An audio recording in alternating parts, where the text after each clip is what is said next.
quand la tristesse arrive, je sais tu es là, toujours près de moi.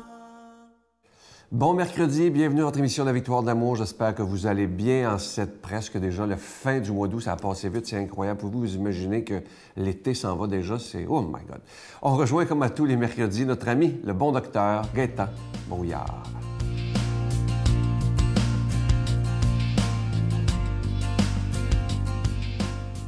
Bon matin tout le monde. Nous avons vu la semaine passée une petite histoire sur le bonheur. Cette personne qui avait tout, tellement de biens, et qui avait tout perdu ses biens, et qui, ayant retrouvé ses biens, il était maintenant tellement heureux. On a vu à quel point la tristesse et le bonheur sont souvent des choses qui cohabitent ensemble. Et on a vu, à partir de cette histoire, que ce que j'appelle le contraste est essentiel ici sur la planète pour reconnaître autant nos véritables valeurs que les valeurs qui sont toutes autour de nous. Et par exemple, je peux vous faire remarquer, lorsque vous étiez en classe, le professeur, avec sa craie blanche, écrivait. Et imaginez s'il avait écrit sur un tableau immaculé et blanc. On n'aurait rien vu, on n'aurait rien compris. Donc, il fallait, pour que se produise la compréhension, avoir ce contraste aussi. Donc, on écrit sur un tableau noir avec une craie blanche. Et c'est ainsi, comme ça, un peu partout dans la vie.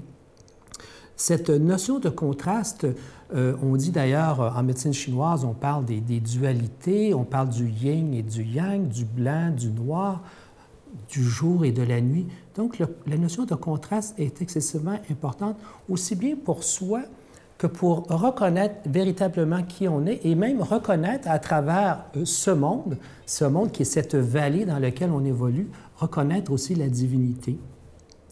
Et on pourrait dire également que pour retrouver ou vraiment réaliser et apprécier la santé, parfois un peu de maladie peut nous faire du bien aussi. Donc, il n'y a rien qui n'est tout simplement pour rien sur la planète. Tout est là pour nous faire réaliser de grandes choses, finalement. Et ça m'est arrivé même de voir des fois des gens qui descendaient tellement bas dans la misère humaine, mais qui avaient cette possibilité, parce qu'ils avaient atteint ce fond du baril, cette noirceur, dans laquelle ils pouvaient s'élever tellement haut que c'était des êtres complètement transformés par la suite. Et souvent, c'était grâce à cette faculté qu'ils avaient eue de descendre si bas qu'ils ont pu remonter si haut.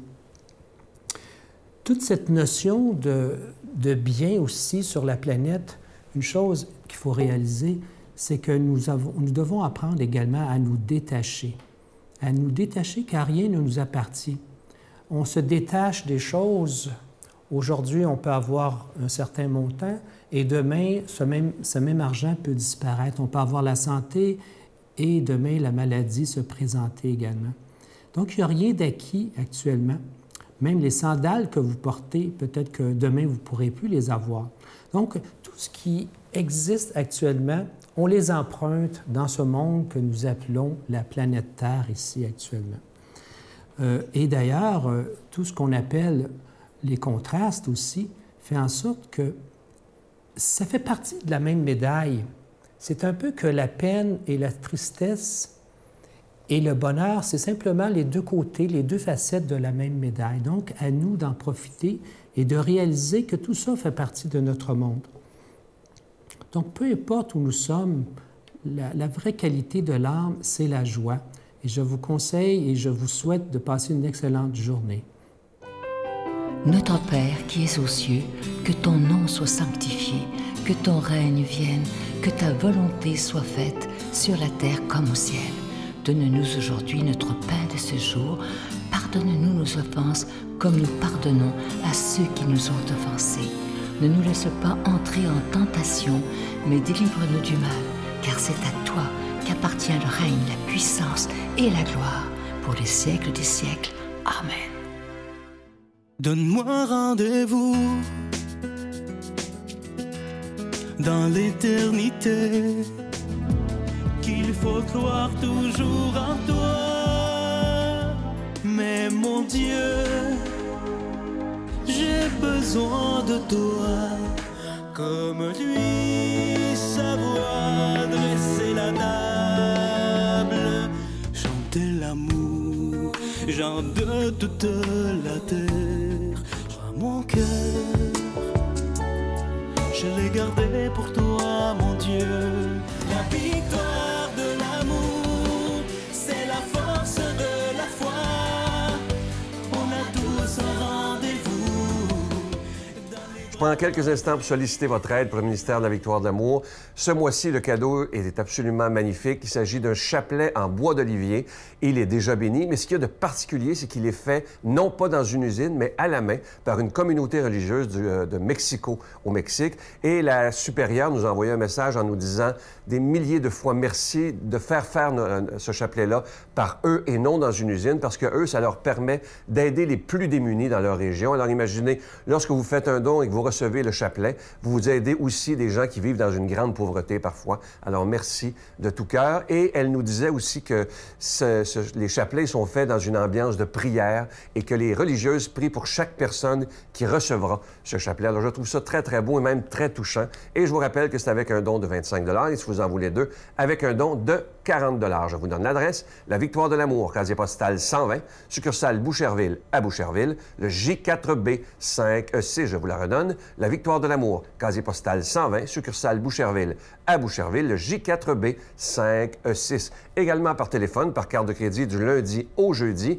de 8h à 5h, dans le 514-523-4433, 523-4433 ou sans frais, le 1-888-811-9291, 1-888-811-9291 et aussi sur notre site Internet, le www.lavictoiredelamour.org.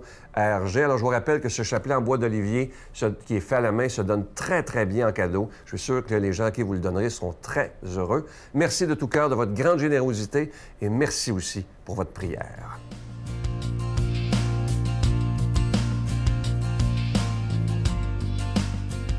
Mon Dieu, donnez-moi la sérénité d'accepter les choses que je ne peux changer, le courage de changer les choses que je peux et la sagesse d'en connaître la différence. Amen. Aujourd'hui, la parole de Dieu est proclamée par le plus jeune de l'équipe de la Victoire de l'Amour, Pierre-Luc Bordelot.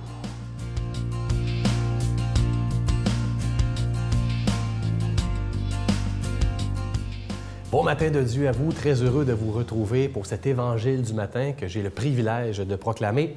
Ce matin, je vous prépare d'avance, c'est un évangile difficile, un évangile qui nous rentre dedans un peu.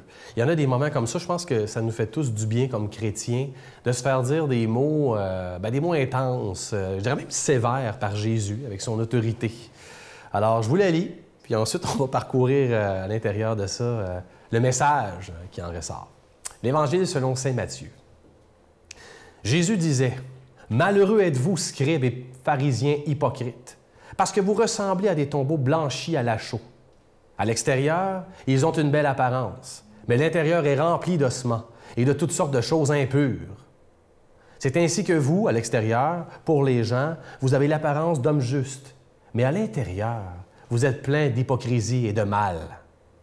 Malheureux êtes-vous, scribes et pharisiens, hypocrites, parce que vous bâtissez les tombeaux des prophètes, vous décorez les sépulcres des justes, et vous dites, si nous avions vécu à l'époque de nos pères, nous n'aurions pas été leurs complices pour verser le sang des prophètes.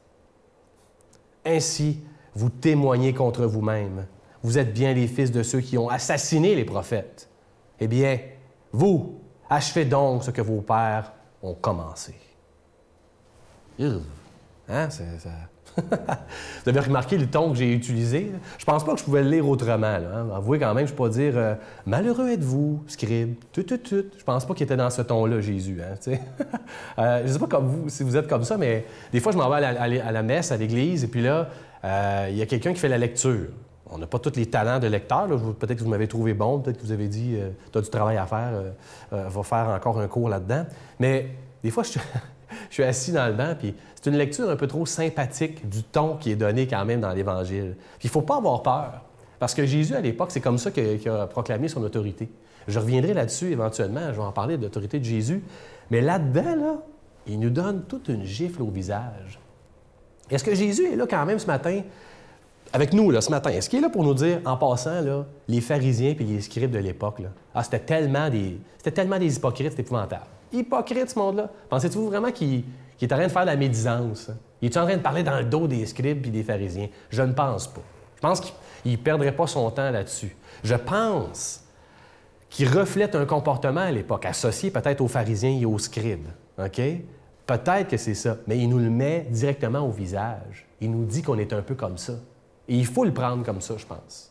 Il faut se faire dire des choses raides comme ça. Moi, je pense que c'est une espèce de cas de vérité. Comme disaient les jeunes, je sais pas, moi, j'enseignais au secondaire, puis j'entendais encore des jeunes récemment le dire. Tu sais, quand tu te fais dire quelque chose, là, puis que c'est vrai quand même un peu, puis que c'est pas le fun de se faire dire, les jeunes vont dire « in your face ». Ils vont dire « dans ta face hein? ».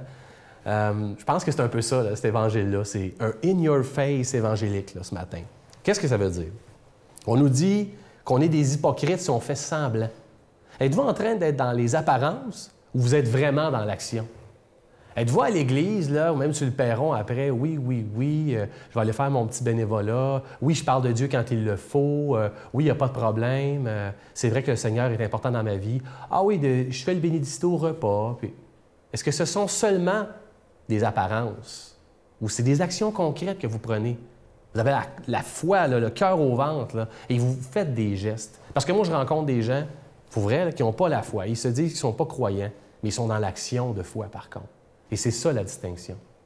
Puis je pense que je m'adresse beaucoup à des personnes à la maison présentement qui nous écoutent, qui se posent la question aussi s'ils ont la foi ou pas. Mais une chose est sûre, ils doivent se poser la question sur « je suis dans le fake, l'apparence, le faire semblant, ou je suis dans l'action de Dieu? Je suis dans l'action, la mise en action de mes valeurs, de foi et même d'autres. » C'est ça qu'il nous dit ce matin, là. Et je m'adresse sûrement à des personnes, puis j'en connais des personnes, et je le suis moi-même, un peu trop dans le faire semblant, un peu trop dans le faire accroire. Puis il faut que je sois honnête avec moi-même. Je reçois cette claque au visage de Jésus ce matin, me disant « Pierre-Luc, arrête d'être hypocrite. Là, arrête de faire semblant, là. Même si tu passes à la télé et tu fais des beaux messages, là, puis sois vrai dans tes actions. Sois présent avec cette personne-là quand tu la rencontres à l'épicerie, ou quand ça va pas bien dans ton couple, ou quand c'est plus difficile au niveau du travail. Sois vrai. Sois plongé dans ta foi auprès des gens. Moi, c'est comme ça que je le reçois, ce message, ce matin. Et ça me fait du bien, en tout cas, de me faire donner une bonne bine sur l'épaule de Dieu, sur mon ego, pour dire « tasse-toi, là, puis je vais prendre la place ». Prenons le temps de prier cet évangile qui peut être sévère, mais qui nous ouvre les yeux. Seigneur, ouvre mes yeux à mon mensonge. Sors-moi de mon apparence. Sauve-moi de moi-même. Permets-moi de me poser la question, suis-je en train d'achever ce que mes pères ont commencé? Très bonne question, hein? On peut se poser la question au nom du Père et du Fils et du Saint-Esprit. Amen. Bonne journée. Je vous salue Marie, pleine de grâce. Le Seigneur est avec vous. Vous êtes bénie entre toutes les femmes, et Jésus, le fruit de vos entrailles, est béni. Sainte Marie, Mère de Dieu, priez pour nous pauvres pécheurs, maintenant et à l'heure de notre mort. Amen. Je vous rappelle que même si on est à la fin du mois, il est toujours temps de commander ce magnifique chapelet qui est en bois d'olivier. Je vous rappelle que c'est pas fait en usine, c'est fait vraiment à la main par des religieuses à Mexico et qui nous remercient d'ailleurs parce que ça leur aide, eux, à pouvoir aider les plus démunis au Mexique. Alors c'est très, très beau. Tous ceux qui l'ont reçu, beaucoup m'ont écrit en disant « On sent que ça a été fait avec amour et dans la prière. » À demain. Avoir une amie chère qui accueille ce moment-là de la vie qu'on va tous vivre, qui l'accueille avec cette ouverture, cette sérénité. Moi, ça m'a obligée, puis j'utilise le mot « obligé » à bon escient, ça m'a obligée à confronter ma peur de la mort. Je me disais, si mon ami qui sait qu'il va mourir n'a pas peur, bien moi, il faut que je fasse un travail pour avoir moins peur à mon tour.